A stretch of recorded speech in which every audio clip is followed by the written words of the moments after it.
Hi, my name is Elise, and you're listening to Chatterbox Island English Podcast.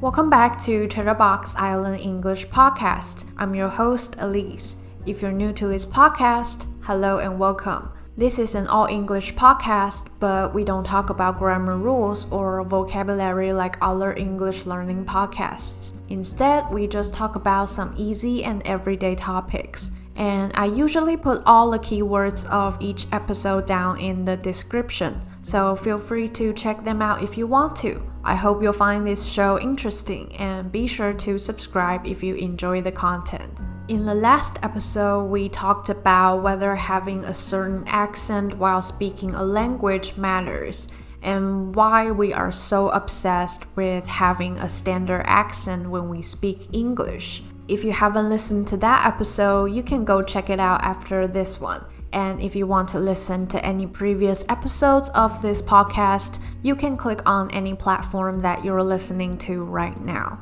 For today's episode, we're going to talk about self-help books, and more specifically, whether or not they are actually helpful to us. So, one of my personal goals for this year is to read more books. But at first, I didn't really know how to start and what books to read. So I went online to see what's popular right now. And I found out that many popular books on the top 100 are self-help books, which I've noticed seems to become a trend right now. But to start off, what exactly is a self-help book? Well, a self-help book is one that is written with the intention to instruct its readers on solving personal problems. They are also known and classified under the genre of self-improvement, which is often translated to 励志,自我成长 in Chinese, and sometimes even 心灵鸡汤 in more of an ironic way. There are tons of different self-help books that cover different topics or aspects of life. So there are ones that teach you how to manage time better, ones that teach you how to be more productive, ones that teach you how to find a romantic partner, and even ones that teach you how to live a happier life. You can pretty much find any topics that has a self-help book covered. According to market research, the self-improvement market was worth $9.9 billion in 2016 and is estimated to grow to $13.2 billion in 2022. The self-improvement industry, yes, it's a whole industry right now, includes self-help books or videos, self-improvement apps, personal coaching services, and motivational speakers. But we're just mainly going to focus on self-help books today. Now, while self-help books can be inspiring and uplifting, there are more and more critics saying that self-help books can also be toxic. So here are some common critics about self-help books.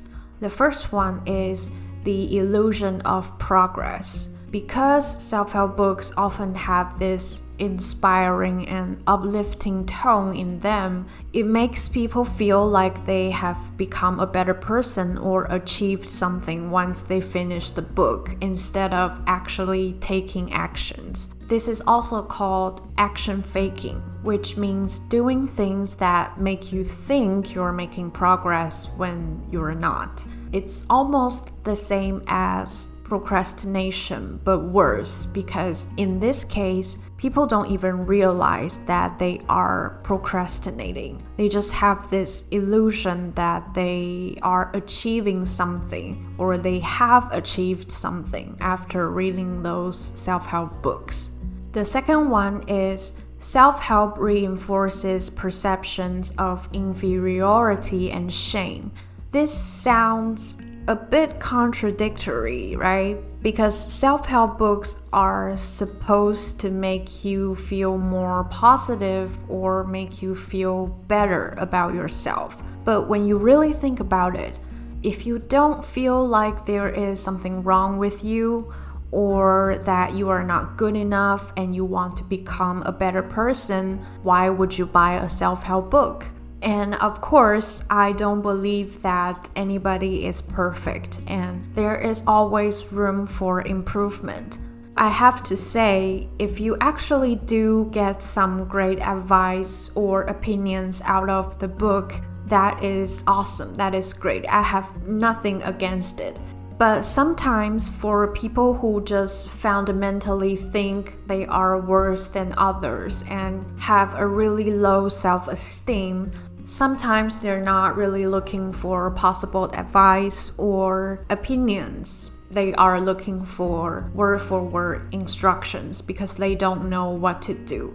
And if that doesn't work out for them, they might feel worse about themselves. And the third one is toxic positivity. Some self-help books, or I should say most self-help books, are full of inspirational and motivational quotes that are meant to make you feel more confident and positive. But the reality isn't always like this. And it's normal to have ups and downs in your daily life. Sometimes the downs will probably last longer than you think. But that's totally okay. That's just how life is.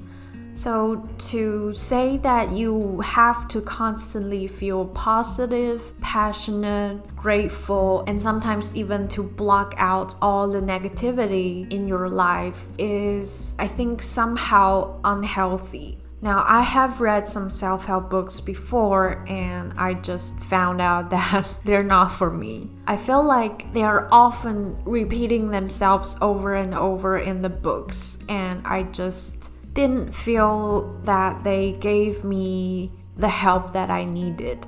I think that's the whole point of self-improvement. It comes from yourself and not someone else. And while others can give you their advice and what works for them, it doesn't mean that it will always work for you, your emotions, your feelings, your situations, and your personal experience in life. So it's nice to get a little pep talk sometimes, but personally, I think self-growth really comes down to yourself, which is kind of self-explanatory.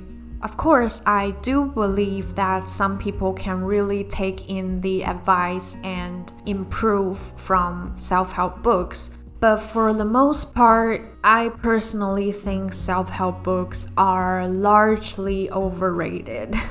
So what about you? Have you read any self-help books? Or maybe you are a fan of self-help books? I hope this episode doesn't offend you in any way. If self-help books are really helpful in your opinion, please feel free to let me know in the YouTube comment section or Apple Podcast review section. I would really love to know different opinions. And that's all for today's Chatterbox Island English podcast. If you enjoyed this episode, you can subscribe to our show on Anchor, Spotify, Apple, Google Podcasts, KKBox, and SoundOn. You can also find our shows on YouTube and go on our website, that's www.eisland.com.tw for more information. I'm your host, Elise, and I'll talk to you soon in the next episode. Bye!